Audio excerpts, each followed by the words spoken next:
Order, order. Hello and welcome to Reporters Without Orders, a podcast where we talk about what made news, what didn't, and some things which absolutely shouldn't have.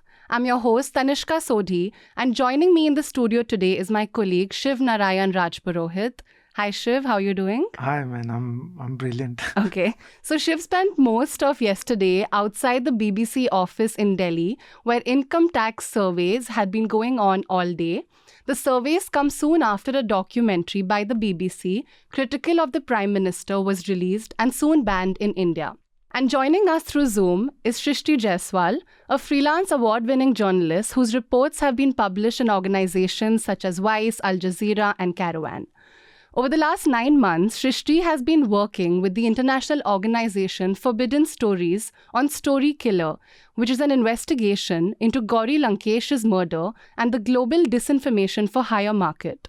Hi Srishti, thank you for joining us. Thank you for having me here. How are you doing and what is it like working for a story for, I think, 9 months? I would say it's more like waves. Like someday you feel like, oh my God, we've got so interesting leads. And then the other day you feel like these leads are not, you can't really explore and you've hit a wall.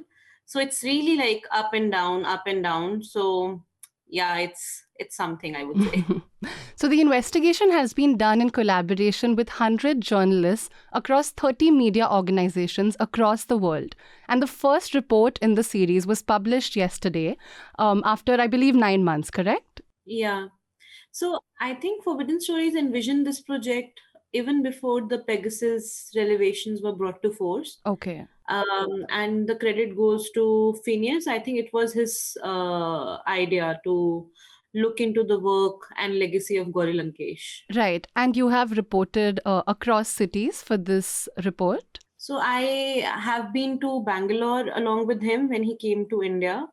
Then I was in Paris when we presented these leads to our international partners. Then subsequently, I freelanced with them in Berlin and New Delhi. Wow. So worldwide investigation for you personally and for the report overall. Yeah, I would say that it's actually truly a global investigation, to be honest. Yeah. Because the leads are not just limited to India, but they are very, very strong leads when it comes to Israel. Like today, one of the lead about Team George was released by Forbidden Stories. And then a couple of more interesting leads are supposed to come, which really take this investigation, which starts from the heart of Bangalore International. Wow. So the investigation, I think one of the major insights from what I read in the story, the most new aspect was the video, Gauri Lankesh's 2012 video, which has been linked to her eventual murder. Could you tell us a little about the video, what Gauri is speaking in it, and the links that it has with her murder? I think this video is a very great example to understand how Hindu far right really functions in India. So Gauri Lankesh in 2012 had given a lecture or speech in Bangalore, and in that speech she was actually asking about ethos of Hinduism. But one of the statement was, I think, around how Hinduism doesn't have a mother and father, and only that particular statement was cropped out of her entire speech and uploaded on YouTube with the title "Why I Hate Secularism," and it was shown in such a light which portrayed that Gauri was insulting Hindu religion. So it was without context, actually a piece of misinformation. And this one particular video, according to multiple interviews that we conducted with police sources as well as a lot of ground reporting, we found this one video was shown to her assassins to finally brainwash them. This was like cake on the cherry on the top of a cake, or the final nail in the coffin. That this one video was actually made like a justification why they should kill Gauri Lankesh, why she deserves to be killed. So this brainwashing aspect, it has also been covered in the charge sheet by police, a thorough investigation by them. So this was very interesting, and we wanted to look into how far this particular video was spread. And our investigation showed that it was really spread a lot on Facebook. Okay. And then also a bit on Twitter, but mostly on Facebook. And then it had over 100, couple of million views including likes, comments, shares. And now today, this particular video has been removed, but again, it has been uploaded again, removed again, uploaded again, with this one title which is called "Why I Hate Secularism in India."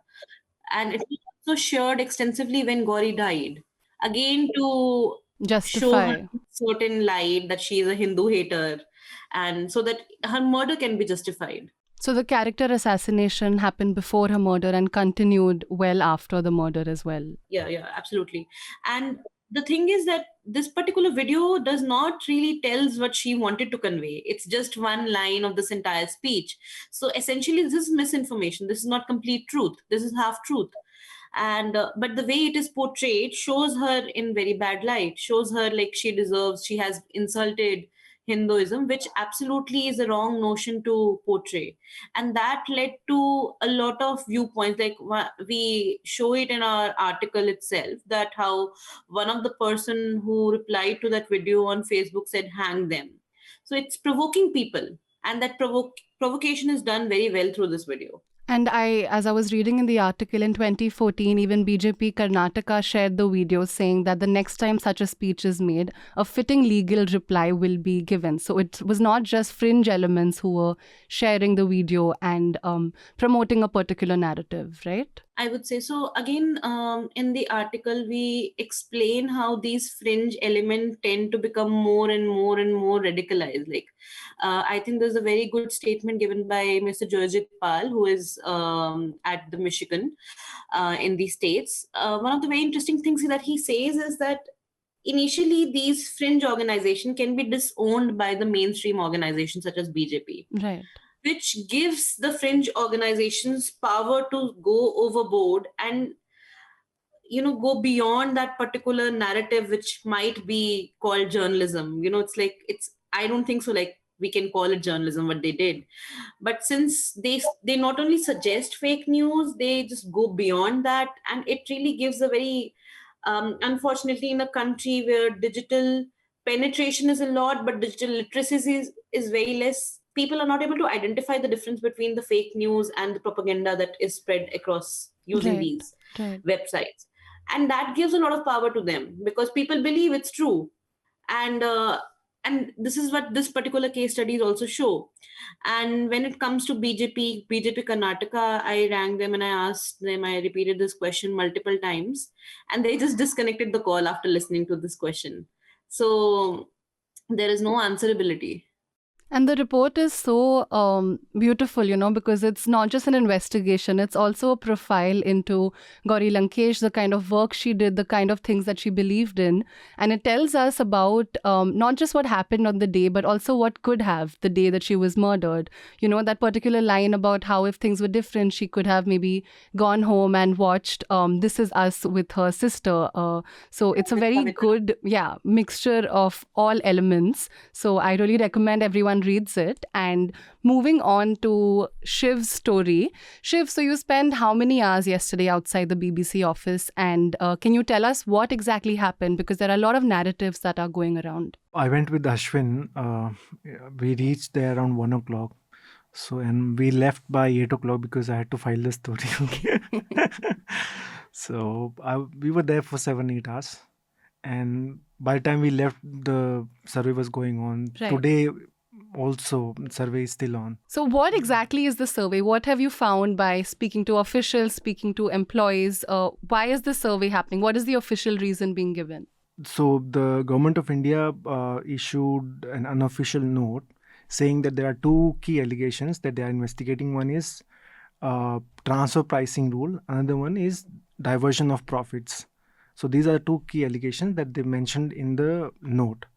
And when the survey started, you must have seen the video how one IT official, Right. how he was talking to BBC employees and where he's saying that why the gates were not open for 10 minutes. Yeah. So that's how it started. Seemed that was a the little beginning. aggressive behavior. I'm not sure if that is on Yeah, so I course. spoke with one of the BBC employees and I asked him how employees reacted to these IT officials, because there were 24 IT officials Right. at BBC office, which is located at KG Mark in central Delhi.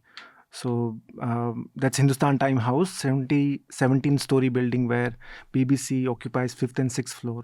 So the tax officials, they first went to the 6th floor where accounts team sits. So they were looking into the financial transactions. And this press note, which I believe came from the government, is it? No, the press note came from BBC. Okay. No, the note that spoke about what exactly is the income tax survey.